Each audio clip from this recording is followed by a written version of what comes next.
Days 100 to 106. You could see the flashes from the big Abrams 120mm cannons before the roar reached us. Our specially modified Blackhawks were so silent that even through the whine of the engines, you could still hear the dull roar of dozens of Abrams spitting hot fury at the alien invaders. This was the first major counteroffensive since the war began. We'd been fighting a slow losing withdrawal from the Elf landing zone since they were dropped from orbit. We'd lost thousands of square miles of the US to the invaders, their major landing zone stretching across the continental US, forcing us to split up our firepower. A few had been defeated, many more had not. It was just about the only tactically sound decision the aliens had made yet, despite their superior technology. They had clearly never faced an industrialized foe with combined arms capabilities before. The US Army was throwing all the firepower it could muster, from the defensive rapid response forces located in Nebraska and Colorado to push north into Wyoming. This would mean the alien fortifications in eastern Colorado and South Dakota would grow exponentially, but if our intelligence was good, the sacrifice would be well worth it. I didn't know what we were flying into exactly, but Major Hubrak had promised it would be our first real significant step forward in the war. I hoped it was worth it because even from a dozen miles away, I could see our boys were getting mauled. The US Army was giving it their all, maybe even better despite inferior tech, but the alien tanks and IFVs were tougher than ours. Their weapons could slag even the Abrams frontal armor. The only thing we had over them was accuracy, experience, and sound doctrine. The Army's attack on the northern and eastern flanks of the alien defenses was a feint, meant to draw their attention and allow our assault force to sneak past their front lines. The Elves used radar just like us, but they were too inexperienced to deploy AWACS-style aircraft, giving them an intelligence disadvantage. This meant our stealthy helicopters could fly low and fast and stay out of sight of their radar until we were practically right on top of them. Somewhere in the sky, far away and up high, a bright flash of light reminded everyone of the danger of flying too high and too close to the alien defenses, probably a drone meant to bait them. The US Air Force had long ago learned to stop operating so close to the front lines, a luxury it enjoyed for the first few weeks of the war as the Elves seemed flabbergasted by our use of air power. There was a murmur of activity as the pilot announced our approach to the target, and soldiers began to check and double-check weapons and straps. We were flying in with some of the best the US Army had left. Delta, Green Berets, Rangers, and a lot of leftovers. They couldn't afford to be picky anymore, but the one thing we all had in common was that we'd all seen combat close up and personal with the Elves. The door was open before the skids hit the deck, and we immediately poured out of the Blackhawk, taking up defensive positions to establish a perimeter. 6 more Blackhawks touched down, and the assault force linked up to the predetermined formations. Myself, Wood, the former resistance fighter we'd recruited behind enemy lines, and Kershane, who'd gone with myself and Major Holbrook to capture an alien POW for interrogation, all stuck together. Our job was to accompany the Major himself, though he had little to tell us of his objective. It seemed silly, really. Nobody here would betray the human race to the alien invaders, and even if we wanted to, none of us knew how to speak their language. We landed a half-click from an alien facility deep behind their front lines. It was the first actual alien construction I'd seen since they landed over 3 months ago. Our prisoner had apparently led us right here, and the Major promised it was a very high-value target. I couldn't help but notice nobody was equipped for demolition though, so clearly we were here to take something or someone, not blow it up. The Elves had left at least some security behind, clearly visible through our thermals and night vision. The facility itself reminded me of an Inuit igloo, large and rounded dome with a single small opening. Several smaller buildings surrounded it, human buildings modified for their new use. The alien facility, though, stood out like a sore thumb, even in the dark of night. The little illumination around it showed it was made of solid metal. That's another thing about the Elves, they're nocturnal. Their big black eyes mean that they have surprisingly acute night vision, like cats. But these Elves never saw us coming. Far to our right, several machine guns opened up. Gustav recoilless rifles barked out several high-explosive rockets, annihilating a heavy gun emplacement the aliens had built up. A second heavy gun suddenly came to life, spitting out those strange glowing rods that I'd seen penetrate thick vehicle armor. There was a scream from somewhere down our line, but 2 more rockets silenced the gun. The guns must have been automated. No way the Elves could respond that fast. A call on the radio called for a pause in the planned assault, and more rockets streaked out from the woods we were taking cover in to blow up more alien guns. We hadn't expected them to have automated defenses, but we'd come prepared. With every one of the big cannons destroyed, the assault began, and we made our way out of the woods in elements, one covering for the other and providing suppressive fire when needed. Air Force Staff Sergeant Lydia Angelos dropped near me with a grunt as we started receiving fire. She was Air Force Security Forces, used to doing police work or guarding airfields, but she was also a trained marksman and the perfect addition to our hodgepodge assault force. With cool practice ease, she lined up her M24 rifle and picked out her target. A short trigger squeeze a half-second later and an elf's head exploded into a shower of blue blood. We hadn't gotten a chance to speak much, but I liked the way she worked. She was good at killing elves. Elf resistance was shattered under the overwhelming weight of our surprise attack, and the exterior of the facility was quickly secured. Most of our force then moved out to set up a blocking position for expected reinforcements, setting up the TOW missile launchers we'd brought to take on alien tanks and IFVs. Holbrook called us over by the door to the alien facility, and we quickly sent an assault element, tossing a few grenades for good measure before pouring in, M4s bristling. But there was no one to meet us. The facility had only a short hallway leading to a large open space with smaller alcoves where elf machinery hummed. This was clearly a command and control bunker, or perhaps a communications relay of some sort. Either way, it was an intelligence goldmine. I finally knew what we'd come for. The Major removed a strange device from his pack and started hooking it up to what looked like an alien computer with practiced ease. Clearly, he knew what to expect. In typical Black Ops fashion, though, we'd been left in the dark. We could hear the sounds of a battle outside. The anti-tank teams were firing off TOWs at a worrying rate. We were limited in how many we'd be able to fly in, and I kept looking at the Major anxiously. I realized that people were fighting and dying outside for what we were doing inside, and I felt a terrible guilt. The Major seemed to recognize this. "Hold on, soldier. We're almost done here. Promise it'll be worth it." The TOWs stopped firing.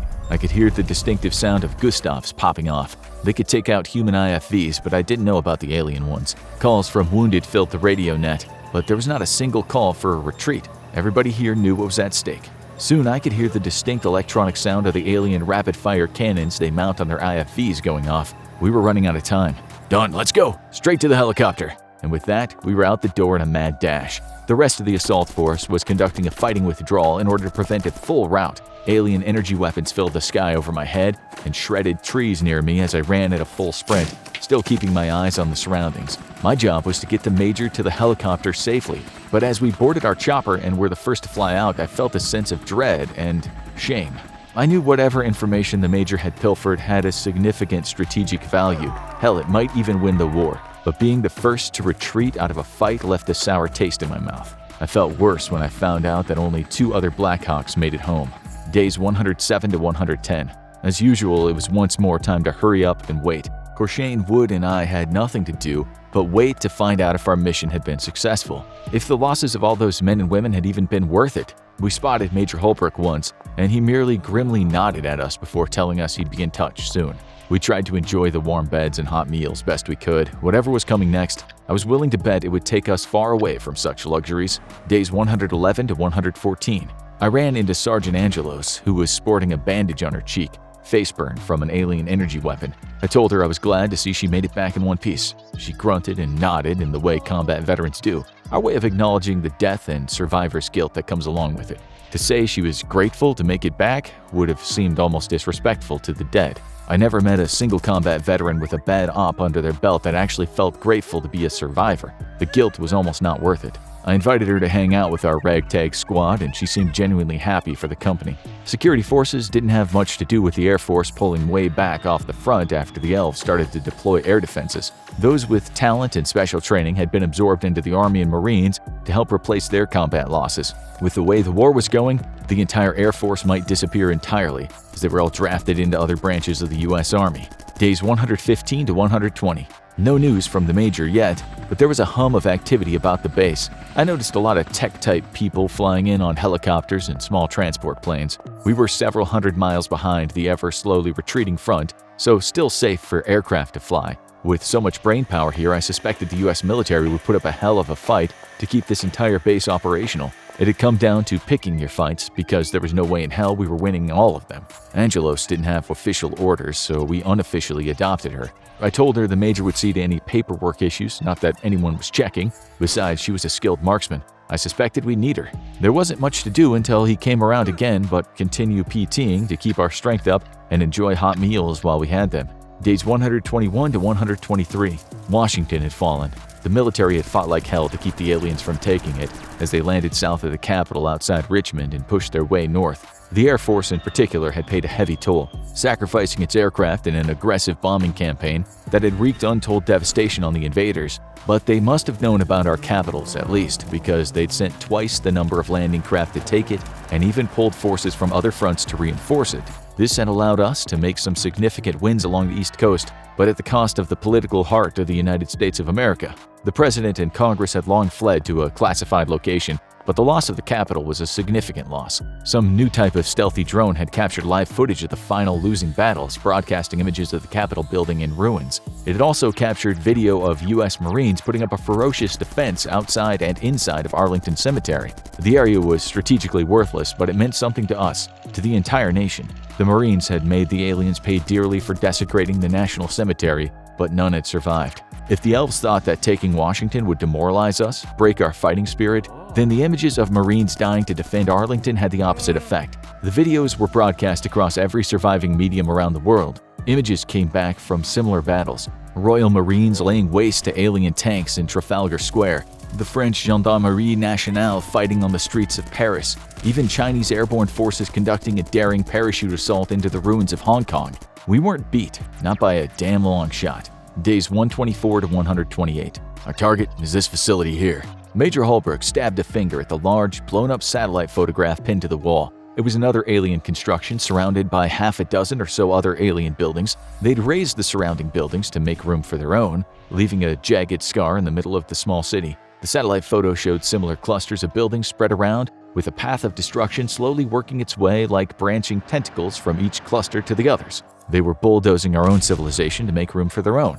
The bird managed to get some thermal shots before the elves blasted it from orbit, but as you can see, the Major slapped a transparent layover on top of the map, showing clusters of heat signatures in various densities around the map. A disturbing amount of them were concentrated around our target structure. Resistance is expected to be heavy. Bershane cleared his throat audibly. That's a pretty big building with a whole lot of firepower protecting it. What the hell is it, and how are we supposed to take it down? A nuke?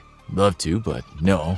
The elves don't like nukes. They smacked Moscow out of existence with an asteroid for trying it. The Major was right. We had 2 confirmed asteroid strikes inside the Russian Federation. Thank God the elves hadn't planned or ever needed the ability to construct orbital bombardments in their conquests of previous, less advanced worlds, but they knew how to drop rocks from orbit. Problem is, dropping stones from orbit is about as good as using nukes, if cleaner. And for whatever reason, the elves were really reluctant about doing it, unless we used nukes first. They wanted our world in one piece, it seems. Otherwise, well, we'd be extinct by now. The Major interrupted my morose train of thought. You may have noticed the elves have suddenly started shooting a lot straighter, adapting their own tactics and vehicles. We have a theory, and this facility is at the heart of it. Theory, sir? Wood had been his trademark silent self until now. You ever notice how the elves all kind of look alike? We nodded in agreement. Never really paid much attention to it, I guess, but I chalked it up to them just being aliens. Well, I'm pretty sure they're clones or something like it, mass-produced, grown in a vat, something like that. And each new model is a bit smarter than the last. They learn and adapt. None of us said anything for a few moments. We've been told to expect all manner of things when we first detected the aliens over a year ago and had drawn the conclusion that they were not, in fact, coming in peace. But this was just so, well, damn alien. It's like a software upgrade to the base model. They take the lessons learned by the previous generation of soldiers and download them straight into fully grown new ones. Makes sense, really. Only way to launch a planetary invasion without faster-than-light tech. An initial assault force, and then just grow your reinforcements in situ. I couldn't help but be impressed, and then immediately depressed. Well, there goes our war-winning strategy. The Major nodded grimly. Before the invasion began, we'd all been told the same thing. No matter how advanced their tech, how fearsome their soldiers, how overwhelming their power, we had one advantage. We were fighting at home. We could replace our losses on the spot. Meanwhile, the aliens had to ship every single replacement soldier, tank, even spare part across light years of space. If we could defeat them militarily, we'd run them out of resources, or make the invasion too expensive to be worth it anymore. This changes everything, and it's why our target is so important. We believe this is one of their factory labs. We need to shut it down. Nobody said anything for a long time. Angelos was the one to break the silence. When do we leave, sir? Days 129 to 132. More hurry up and wait, only this time the waiting was an agony as the weight of the entire survival of our species hung on our shoulders. Every day wasted was a day of new factory-grown soldiers, each one slightly better than the last. Or so I guessed. I had no idea how long it took to grow a new soldier. Given by how we'd seen the aliens adapt to shoot down our own aircraft, and even start fielding some of their own, the process seemed to take at least a month or two. That didn't make the waiting any better. Days 133 to 137. The wheels of the military can turn painfully slowly sometimes. I understood why, but it didn't make it any better. An operation like this required pulling together vast amounts of resources, a task made even more difficult when a significant number of those resources were getting themselves killed or were being blown up in the meantime. We were waiting. The rest of the world was still fighting. Days 138 to 139. We got a chance to call loved ones at last. With communications difficult and prioritized for military operations, plus the elves finally taking down our satellite and other comm nodes, it was rare to get to call home. Of the four of us, though, only I had anyone left to call. Wood's family had been killed in the occupation, most of his family falling in between the adolescent to elderly range. Men and women of military age were all purged from the occupied territories by the elves. Wholesale slaughter of millions of Americans trapped behind enemy lines. Krishane's family had been in Connecticut. They'd fled north to Canada, but he lost contact with them after the elves started making landfall up there. Angelos had a husband somewhere. He too was security forces, but was MIA. Last she heard from him, he was fighting with an army unit outside Denver. That was 2 months ago. She'd grown up an orphan, so no other family to speak of. Despite her certain loss, I was a bit envious. She didn't really have anyone else left to lose. My mom and dad made it to the safety of Seattle. The aliens had made landfall in Los Angeles, San Diego, and San Francisco, but though San Francisco had fallen quickly, their push north from there had faltered. The terrain was extremely defensible, and the army had savaged any attempt to break out of NorCal. It was one of the few places our defensive lines were holding. My sister was in the Navy, and my parents told me they recently talked to her too. She couldn't say where she was, but the Navy was doing all it could to keep lines of communication to Asia open. The aliens had started deploying watercraft of some kind, and we desperately needed the rare earth minerals coming out of northern Asia to rebuild our high-tech kit that was getting destroyed or used up at an alarming rate. It was good to know she was still alive. My 5 minutes were up alarmingly fast, and my mother made me a promise I'd call her back as soon as I could. I did, but we both knew it was an empty promise. Even if I did get vaporized in the next few days, there is no telling when there'd be bandwidth for another call. I was glad this wasn't a video call, so she couldn't see me crying as I hung up on her. Days 140 to 143. Hurry up and wait turned up to hurry up and go in the way that tends to happen in military life. One day we were running laps around the flight line to keep fitness up and idling away in our bunks, and the next we were checking out weapons and loading into Marine Ospreys. The Ospreys were packed to capacity, but we weren't going all to the same place. Our target was just over the South Dakota border, in the town of Custer. It was well out of reach of a ground assault behind some extremely defensible and heavily wooded terrain. Instead, we'd infiltrate the town in small teams, moving to the objective to destroy it from within. Moving on the objective as a small team dramatically improved our odds of success. But how the hell were we supposed to neutralize an entire facility with just 5 of us? I didn't know. We brought plenty of C4 along, and the major promise that we only had to destroy the critical equipment. I pointed out 2 problems with that plan though. First, thermal scans showed a heavy concentration of enemy forces both in and around the facility. Second, how would we know what was the right equipment to blow up? The Major just smiled, one of his rare one-sided grins that pulled a jagged scar across his face extra tight. We'll figure it out. I was not comforted. I looked at Angelos for support. Major said we'd figure it out, so we'll figure it out. If not, she shrugged her shoulders and checked her M24 for the 5th time. Days 144 to 149. Our squad got dropped off a week's march from our target. We didn't want to tip our hand, so everybody got dropped off at approximately the same range. In total, 6 different squads would move on the objective from 6 different directions, all far enough away that it wouldn't be immediately obvious what we were here to do. We had no indication that the elves even knew we'd figured out their logistics. We'd blown up computers at the command post we'd raided to make it seem like it was just another search and destroy mission. The terrain was hilly and thickly forested, our packs heavy and full of supplies for the journey in and back out. Our exfil was a 3-day march out of the target. Again, each squad had its own exfil location. Days 150 to 153. Whoever had estimated the 5-day walk to our target hadn't taken into account the terrain or weather very much. Luckily, it was still warm enough we weren't concerned with snow, but a series of rain showers turned the terrain muddy. We were staying off the main roads and using old logging roads as much as we could, sleeping at night when we knew the elves were most active, and moving during the day when their vision wasn't so great. Finally, after an exhausting slog, we managed to reach the outskirts of Custer, and the start of our descent into a terrible nightmare. Days 154 to 158. We couldn't just waltz into town and attack our target. We needed to take in the lay of the land first. and the best way to do that was to make contact with locals. Command had made it clear they didn't expect action on the objective for a full 40 days, after which they'd start considering alternatives like sacrificing our dwindling air power for a desperate bombing attempt. We couldn't know what the situation on the ground was, though in our last foray behind enemy lines we found the locals cooperative and glad to see us. There's no telling if some hadn't turned collaborator, or been mind-controlled, or God knows what else, so we hid and watched, finally ambushing an elderly woman we found tending to her garden. She about jumped out of her skin as Crochet and Wood broke out of the tree line, rifles aimed square at her chest, while Holbrook and myself and Angelos gave them cover from our hiding place. The old woman was no collaborator and filled us in on the details of the town while offering us shelter. It was nice to not sleep in the woods for a change. Days 159 to 162. The aliens had done to Custer what they'd done to everywhere else they'd seized. Killed all the men and women of military age, leaving the elderly to care for the adolescents until the age of 15. But this time it was different. Sarah, our host, told us that her 74-year-old husband had also been taken. Not killed, but taken. So had other men with prior military service. Sarah showed us the rows of Vietnam memorabilia her husband had kept. The major shot us a look when she asked us what we thought happened to him. "Not sure, ma'am," we dutifully said, though we all suspected the same thing. But why were the aliens suddenly taking veterans too old to fight anyone? Sarah lived on the outskirts of town, so sadly she wasn't much help getting details on the enemy inside Custer itself, but she gave us directions to a couple deeper inside the town she said would be glad to take us in, and probably give us more good intelligence. We thanked Sarah and made plans to infiltrate deeper into Custer.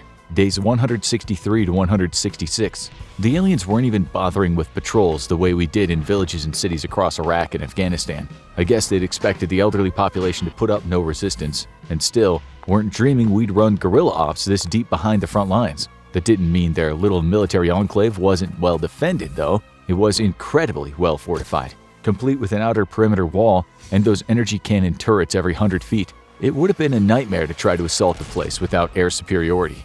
The elves had done 3 cullings of the town, revisiting homes to kill or snatch people they missed in previous sweeps. The most disturbing thing was that the remains of those killed still lay in the streets, at least the alien dead. That was something we noticed. The aliens seemed to not give a damn about their own dead. Meanwhile, the survivors had done the best they could to bury the human dead. Once the cullings were completed, the aliens essentially left the occupied people alone. They didn't offer supplies or anything of the sort, but they also didn't seem to expect anything from them. Survivors struggled best they could with gas supplies running out and electricity gone. Corshane wondered what happened when someone hit 15, the age the aliens seemed to consider unacceptably old. We soon found out. Days 167 to 171. Our hosts, David and Becky, showed us around the town best they could while we disguised ourselves in the bed of their truck. Theirs was one of the few running vehicles the town still had, thanks to a generous supply of gas that they had stockpiled before the invasion. Lucky for us, the aliens had gotten used to the elderly couple driving around the town to help folks who needed it. Hidden in the bed of the truck under tarps and special wrap designed to defeat thermal sensors, we gathered as much intelligence as we could, looking out through small holes cut in the tarp as we passed the alien compound. Today, we were headed past the compound to a ranch home where several couples had moved in together to care for a large group of the town's surviving children. Crochet, myself, and the Major all came along under the tarp. As we pulled into the driveway to the ranch, I heard David swear and hit the brakes. I risked poking my head up slightly to get a better angle of what was ahead, and my blood ran cold when I saw an Elf IFV parked ahead next to the house. David stuck his head out of the rear window. "You folks best get off here. It's a short dash into the woodline and none of them are outside just yet. You go now, you can make it." We did as he suggested, moving quickly from the truck into the thick woodline, then slowly moved up toward the house, rifles at the ready, as David and Becky drove up. We were halfway there when the front door opened to the sound of commotion, and 4 elves exited the house, immediately followed by 3 men and 2 women. The women were hysterical, the men doing their best to restrain them. The elves were dragging a boy between themselves toward the IFV. I heard Crochet give a low growl and turned in time to see him raise his M4. The Major was faster though and grabbed the barrel, aiming it down as his other hand wrapped over Crochet's mouth. Standing face to face, the Major let out a low hiss. "Not a single word. Don't you dare think about blowing our cover. This mission is too important." The teenager was screaming in fear as the aliens dragged him, lashing and kicking out at them. The elves were seemingly unaffected by the women or the boy, and upon reaching the IFV, simply opened it and threw him inside. The boy's screaming cut off as the vehicle door slammed shut behind the last elf, and the engine came to life with a low electric whine. The IFV was pulling out when suddenly another woman rushed out of the house carrying a shotgun. She screamed and aimed at the front windows of the IFV and let loose with both barrels. The buckshot didn't even scratch the glass, but the turret atop the IFV suddenly came to life and whirled to face the huddle of men and women. With another electric whine, it came to life as I watched in horror, helpless to do anything. When the firing stopped, all that remained of the men and women was a bloody mess of limbs and body parts. At such close range, the strange energy weapon had literally ripped them apart and vaporized what remained. Then the IFV calmly pulled out and moved past David and Becky, still staring in horror from their parked truck. The Major finally let go of Krishane's mouth and rifle as he dropped to his knees, crying in sheer rage. I vomited. Days 172 to 175. They butchered them, just casually lit them up and shredded them, all of them. Plus, whoever was inside in the line of fire. None of us had told Wood or Angelos the details for a day or two. The Major seemed unaffected, but Krishane and I were still processing. Angela's face went white as I told her the story. Wood's own face remained set in his typical stony silence. Monsters. Absolute monsters. We need to kill every last one of them. Angelos looked ready to do the job herself as her hands absent-mindedly worked over the safety and trigger of her rifle. They deserve extermination. Nuke the bastards, all of them. So what if they drop rocks on our heads? At least we can take them all with us. Krishane's face was beet red, rage in his eyes. I was concerned I might have to restrain him or he'd run off right now to start blasting aliens. Then he suddenly turned on the Major. And you stopped me. We could have done something when they were outside the IFV. They killed that boy and those people, and it's your fault. Now I was concerned I'd have to stop him from killing Major Holbrook, but the Major looked calm and steady as usual. You're a good soldier, but your blood runs too hot. And you're an uncaring monster. I glanced at Wood, sending an unspoken message. If we had to, we'd restrain Krishane from attacking the monster. You think I'm uncaring? The lives of billions of people are resting on the outcome of this mission. The survival of the species could hinge on what we do here and what we learn. And we're running out of time. You better learn to make the hard choices, all of you. Because the way things are going, odds are I won't be around much longer to make them for you. When I'm gone, one of you will be in charge, and it'll be on you to remind the next fresh recruits that we're in this for the species, boys and girls. Or there won't be any more recruits, no more people, period, except the ones they keep around for whatever reason. We sat in silence, taking in the Major's words. He was right, and I hated him for it. Days 176 to 179. We were 14 days from the Army officially declaring our mission failed and the Air Force sacrificing itself to try and bomb the target into oblivion. We'd yet to make contact with any other team, and we had met most of the survivors. None of them had made contact either. This didn't bode well. We could have at least used more firepower for what seemed like an impossible task. Now it seemed like it was up to us. The Major had some plans to try to level the playing field, though. I was, as usual, impressed by the Major. Cold, hard, calculating. I'd seen him in combat. He was deadly efficient. But he was also smart, cunning, manipulative. I saw now why he led a very successful Black Ops career. I would have hated to have been his enemy. The aliens were complacent. No, that wasn't the right word. Naive. They knew we launched raids behind the front lines to harass their lines of communications, etc., but we never dared to attack this deep behind the front. It was as if the aliens had no ability to improvise or imagine and didn't adapt to our actions until we took them. This was our only real advantage in this war, but the aliens were quick learners. The same trick wouldn't work twice for long, so we came up with one very dirty trick, but it would take time to implement. Days 180 to 183. Krishane and I had spent days up to our shins in muck. Custer had a very limited sewer system, but a main artery of it happened to run directly under the alien compound. We had no idea if the aliens had set up defenses here too, but we bet on their ignorance and won big. They left the sewer approaches inside completely defenseless. Nobody had ever attacked them through the sewers before, so why would they bother defending them? Elf thinking boggled my human brain. Even better than that though, they had actually linked their own disposal system into the existing sewer system and had kept the entire network of pumps supplied with power. Some of the survivors had taken advantage of the fact, tapping into the alien electricity. The aliens must have been generating a ton of power, because they either didn't notice or didn't care. Krishane and I confirmed the sewer approach to our target. The elves had expanded one of the drains leading up to the infrastructure they had leveled to make room for their own, and it seemed to be a main artery for their waste disposal. This meant Krishane and I had to wade through it to confirm that we could in fact access the compound from below. The fact that we had no idea what elf poop looked like or was made of made the job easier. The fact that they could have just been flushing anything down into the sewers from their factory lab, however, was less comforting. Days 184 to 188. A stroke of rare luck. We discovered one of the other squads. They filled us in on seeing at least 2 Ospreys blown out of the sky on approach to their own drop-off location, which explained why we didn't meet any of the other squads until now. They'd also run into an elf force on their way in, gotten backed into a canyon, and were about to be discovered. They had no choice but to try to fight their way out. 2 of their guys didn't make it out. On the bright side, the 3 survivors increased our firepower exponentially and increased our plan's chance of success. But there was a serious problem. The Major had planned to lure many of the elf forces out of the town with a series of ambushes aided by some volunteers from the survivors. These were hardy people, and even well past retirement age, many of them could hold a rifle. Years of hunting in the mountains meant that they were still crack shots, but it was taking time to build the IEDs and coordinate forces, too much time. We were relying on scavenged propane tanks for many of the traps the Major was planning. He wanted the aliens to think there was a major force lurking right outside the town, pulling away most of their forces, but finding unused tanks and setting up our ambushes while remaining unseen by the aliens was taking time, even with the aliens not trying particularly hard to be vigilant. We had to go slow, moving small amounts of supplies at a time so as not to disrupt the pattern of behavior the aliens had come to expect from the locals. We couldn't risk blowing our cover early, and that meant we were not ready when the Army's deadline came and went. Days 189 to 191. Nothing.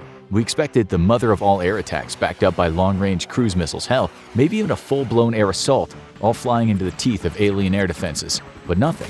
The deadline came and went. We floated ideas. The one most of us agreed with was that the war was simply not going well for us. The front lines could very well be hundreds of miles from where we last passed them. Maybe the Air Force was gone. The Army, too. No one knew. Days 192 to 196. Whether the US military was still fighting or not, whether the United States even still existed or not, we had a mission to accomplish. The aliens remained unaware of our machinations. The Major had come up with a series of brilliant traps to make it seem as if a much larger force was launching a raid outside the town. With luck, the aliens would respond predictably. What happened to the townsfolk after we accomplished our mission, though, weighed heavily on my mind. Days 197 to 199. A huge convoy of alien vehicles rolled out of the compound, the biggest we'd seen yet. There were a lot of alien IFVs, but I was surprised to see human trucks converted for their use, and these trucks were full of elves. We laid low, watching and taking notes, gathering intelligence. Hopefully there'd be someone to eventually receive it. We did have one satellite radio, but were under instructions to use it only to call for exfil.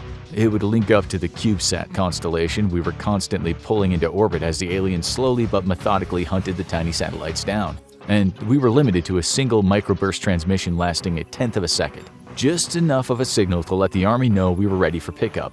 Anything longer than that, and the aliens would sniff out the transmission and plaster us and the satellite both. I counted over 200 elves in the trucks as they passed through the town, and realized we were looking at a freshly grown batch of new recruits. Recruits which were just a tiny bit better than the last batch, and a tiny bit more experienced and wiser to our ways, a tiny bit better at fighting.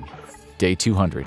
We knew when the routine resupply would be incoming and had set up a warm welcoming party. The 3 survivors from the other squad took command of the volunteer militia and would be our distraction, running through the series of ambushes. The Major, Corshane, myself, Wood, and Angelos would infiltrate the compound from below through the sewers. We didn't dare use radios. The elves had gotten good at sniffing them out. Instead, we simply waited and listened. At approximately 11:33 a.m., we heard it. The sound of a series of rapid-fire explosions in the distance. The ambush was on, and we immediately dropped into the sewer through an access point we dug in an abandoned building. The darkness of the sewers lay before us, and a half-mile of tunnels later, the alien biological factory and all the horrors that lay within. Now go catch up on our World War A with I Survived 100 Days of Alien Invasion, or click this other video instead.